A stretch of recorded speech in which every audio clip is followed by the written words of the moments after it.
My aunt announced to the entire extended family at Sunday dinner that I was getting divorced, and I had told only my mother in confidence. She said it while the food was still being passed. Said it with the tone of someone sharing news they assumed everyone deserved to know, as if my life were a community bulletin that required distribution. 12 people at that table. Several of them had put down their forks. My name is Cassidy. The divorce was 6 weeks old from a legal standpoint. We had filed papers, agreed on terms, and were in the waiting period. I had not been ready to tell anyone except my mother, specifically because I was still processing it, specifically because I wanted to be the one to decide the shape of the announcement, specifically because it was my life. I had asked my mother to please keep it between us for now. She had agreed. Somewhere between that conversation and Sunday dinner, she had told her sister. I sat at that table for a moment after my aunt finished her announcement. Long enough to feel the exact nature of what had just happened, the loss of my own narrative, the faces turning toward me, the information now loose in a room I had not chosen for it. And I stood up.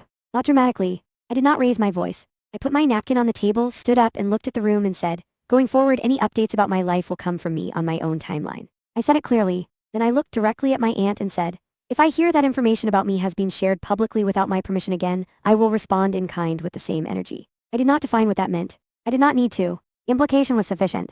My grandmother, who was sitting at the end of the table, gave a single small nod. Not a performance, not a dramatic endorsement, just a quiet signal that she had heard me and agreed. That nod is something I have thought about since. I sat back down. The dinner continued. Nobody pressed for more detail, which was the correct response. My mother called me that evening and apologized. Her apology was genuine and specific. She named what she had done wrong, acknowledged she had broken a confidence, and did not attempt to explain it in a way that shifted responsibility. That mattered. We are close and we remain close. The boundary I needed to reset was between her and sharing my information, not between her and me. My aunt did not apologize that evening. She called several days later and said she had not realized I wanted it kept private, which was technically impossible given that the whole point of telling someone something in confidence is that you want it kept private. I told her I appreciated the call and that I hoped we understood each other going forward. I kept the conversation short. She has not made another announcement about my life at a family gathering. Other people at the table that night have mentioned the moment to me since, always with a slightly admiring tone. Several of them said they had wanted to say something similar at points in their own lives, but had not known how. I told one of them, you just decide the sentence before you stand up and then you stand up.